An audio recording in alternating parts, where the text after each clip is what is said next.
ولی کے لیے جنرلی علم کتنا اہم ہے؟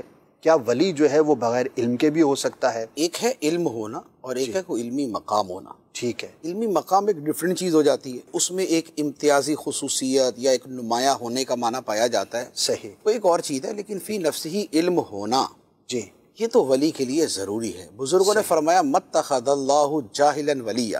اچھا. اللہ تعالیٰ نے کبھی کسی جاہل کو ولی نہیں بنایا. اللہ اکبر. تو لہذا جاہل کبھی ولی نہیں بنتا. حتیٰ کہ اگر کسی جاہل کو ولی بنانا ہو کہ جیسے اس نے کسی ولی کی ایسی خدمت کی یا کسی سے ایسی دعا لے لی جی کہ اس کے جو ہے وہ مہربانی سے اور اس کی نگاہ اور تصرف سے کسی کو ولایت مل گئی، تو اس کو پہلے علم دیا جاتا ہے پھر ولایت دی جاتی ہے. اللہ اکبر. ایسا نہیں ہوگا کہ حالت جہل پہ رکھتے ہوئے اس کو ولی بنا دیا. صحیح. جو واقعہ سنتے ہیں توبہ کی اور ولایت مل گئی، یہ جو اس طرح کے واقعات اس میں اس کو پہلے علم دیا جاتا ہے، علم کے بعد اس کو ولایت دی جاتی. سبحان اللہ. بغیر علم کے ولایت نہیں ہو سکتی. صحیح. حضور داتا گنج بخش علی حجویری رحمۃ اللہ علیہ نے ایک جگہ فرمایا ہے، یہ کشف المحجوب کے بالکل شروع کے اندر ہی ہے، فرمایا کہ بغیر علم کے جو صوفی بننے کی کوشش کرے گا وہ صوفی نہیں بنے گا، زندیق بنے گا. اللہ اکبر. وہ صدیق نہیں بنے گا، زندیق بنے گا. صحیح. تو یہ ہے بغیر علم کے. اسی لیے آپ اولیاء کرام کو دیکھیں نا، جی تو ان کا جو علم دین حاصل کرنا ہے اور علم ظاہر حاصل کرنا ہے، آپ کو ملے گا نہیں ایسا کوئی بھی کہ جس نے علم ظاہر حاصل نہ کیا. آپ بڑے بڑے معروف اولیاء کرام کا لے لیں، سرکار غوث پاک رضی اللہ تعالیٰ عنہ کے واقعات ہی لے لیں. آپ برسوں برس آپ نے علم حاصل کیا اور پھر پوری زندگی پڑھایا. بے شک. ٹھیک ہے. شیخ شہاب الدین سہروردی رحمۃ اللہ علیہ کا بھی آپ نے سن لیا. جی بے شک. انہوں نے علم الکلام پڑھا تھا، پھر سرکار غوث پاک سے فیض لیا، پھر علم پڑھا. آپ ان کی کتابیں دیکھ لیں، کتاب ہی بتاتی ہے کہ کتنی آیتیں، کتنی حدیثیں اور کتنی علم کی باتیں لکھی ہیں اس کے. ٹھیک ہے. اچھا، آپ خواجہ معین الدین چشتی اجمیری رحمۃ اللہ علیہ کا آپ حالات پڑھ لیں ان کے. علم کے اندر انہوں نے کم از کم 10 سال سے زیادہ کا عرصہ گزارا. اللہ اکبر. اس کے بعد وہ اس طرف آئے. اچھا، اسی طرح جو ہے آپ کیا نام ہے ان کا، نقش بندیوں میں لے لیں. اب مجدد ثانی رحمۃ اللہ علیہ نقش بندیوں کی جو بہت معروف ہستی ہیں، یعنی کہ قریب کی ہستی میں عرض کر رہا ہوں جی، تو آپ ان کو دیکھ رہے ہیں ذرا ان کا علمی مقام کیا ہے. مکتوبات پڑھ کے میں آپ کو یقین کروں، میں عرض کروں کہ مکتوبات کو اچھا خاصا جو عالم ہے نا جی، وہ اگر سمجھ بھی جائے نا تو وہ یہ سمجھے کہ اس کی فضیلت ہے. اللہ، اس کو سمجھ آ گئی ہے، اتنا کچھ لکھ دیا ہے، اتنا علم ہے اور اتنا باریک علم ہے، اور اس کا اکثر تعلق علم ظاہر کے ساتھ ہے. ایسے وہ بیان کرتے. اب جو ولی کے لیے علم ہونا ہے اس کو جداگانہ اگر آپ دیکھیں تو دیکھیں، عقیدہ صحیح ہونے کے بغیر تو ولی نہیں ہو سکتا. تو گمراہ تو ولی نہیں ہوگا. بے شک. کہ جس کا عقیدہ صحابہ کے عقیدے کے خلاف ہو، جس کا عقیدہ امت کے عقیدے کے خلاف ہو، جس کا عقیدہ نبی پاک علیہ الصلوۃ والسلام کی سنت اور حدیثوں کے بیان کردہ چیزوں کے خلاف ہو، وہ تو ولی نہیں ہو سکتا. اچھا، جب گمراہ آدمی ولی نہیں ہو سکتا تو گمراہ آدمی ہوتا ہے جہالت کی وجہ سے. ایسا ہی. صحیح عقیدہ کہاں سے پتہ چلے گا؟ صحیح عقیدے کا پتہ چلنے کا نام علم ہی تو ہے. بے شک. صحیح عقیدے کا پتہ چلتا ہے یا قرآن سے یا حدیث سے یا جو آئمہ دین ہے انہوں نے جو بیان کیا. تو لہٰذا عقیدہ جو ولی کے لیے سب سے پہلی چیز ہے، سب سے پہلی چیز ہے، وہ بغیر علم کے آتی نہیں. نمبر 1. نمبر 2، ایسا ولی تو نہیں ہوگا سوائے مجذوبوں کے. ایسا ولی نہیں ہوگا کہ جو نماز نہ پڑھے اور ولی بن جائے. بے شک. روزے نہ رکھے اور ولی بن جائے. حلال و حرام کی پرواہ نہ کرے اور ولی بن جائے.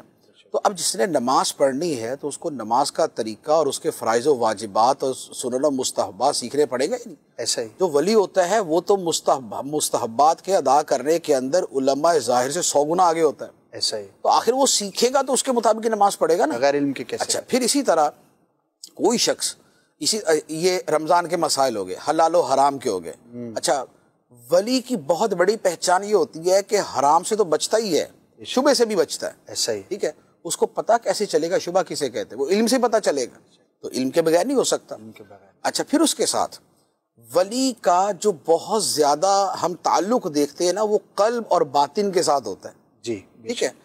قلب اور باطن کے ساتھ کیا مراد ہے کہ قلب اور باطن سے جو رذائل ہیں، جو بری خصلتیں ہیں، تکبر، حسد، کینہ، حب دنیا اور اس طرح کی جو چیزیں ہیں یہ نکل جائیں. اس کی جگہ صبر، شکر، توکل، قناعت الحب للہ والبغض فی اللہ اور محبت الہی اور رجوع الی الآخرت اور لقاء الہی کا شوق، یہ چیزیں آ جائیں جی یہ والی، تو یہ کیا اس کو خواب کے اندر آ جائیں گی؟ یہ علم سے آئیں گی۔ بے شک تکبر کا پتہ ہوگا کہ یہ تعریف تکبر کی ہے، یہ علامات تکبر کی ہیں، حسد یہ ہے، حسد کی علامات یہ ہیں، بغض یہ ہے، بغض کی علامات یہ ہیں، صبر اسے کہتے ہیں، ایسے حاصل کیا جاتا ہے، شکر اسے کہتے ہیں، طریقہ یہ ہے، رضا الہی پہ راضی رہنا اسے کہتے ہیں، اس کا طریقہ یہ ہے۔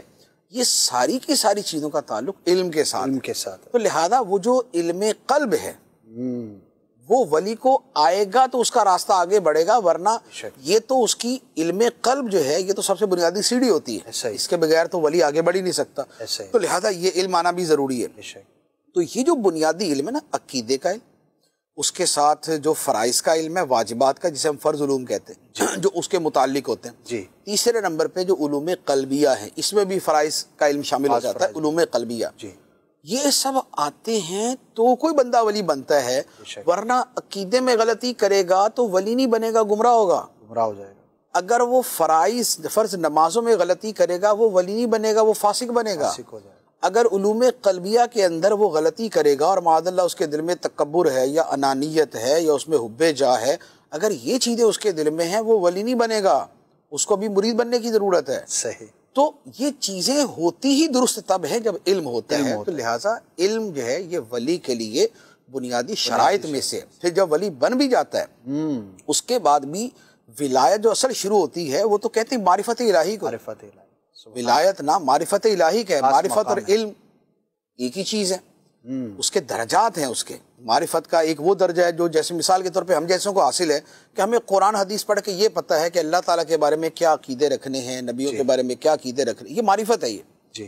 لیکن ایک اس معرفت کی اگلی سٹیج ہے، ایک اس کی ایڈوانس سٹیج ہے، ایک اس کی بہت ہی اوپر کی سٹیج ہے، وہ جو معرفت ہے وہ علم ہی ہے، اللہ اکبر۔ تو لہٰذا ولی بغیر علم کے نہیں ہو سکتا۔ ہاں یہ یاد رکھنا چاہیے کہ یہ ضروری نہیں کہ ولی جو ہے کوئی مفتی صاحب ہی ہو، کوئی محدث ہی ہونا چاہیے، کوئی مفسر ہی ہونا چاہیے، باقی علوم میں مہارت اس کو ضروری نہیں ہے، لیکن وہ علم جو اس کا عقیدہ درست رکھے، گمراہی سے بچائے، جو اس کو فرائض و واجبات پر عمل اس کا صحیح کروا دے اور اس کے اپوزٹ کا ارتکاب نہ کروائے، جو اس کے دل سے رذائل ختم کر دے اور فضائل اس میں داخل کر دے، ایسا علم جو ہے، اتنا علم ولی کے لیے بہرحال سبحان اللہ۔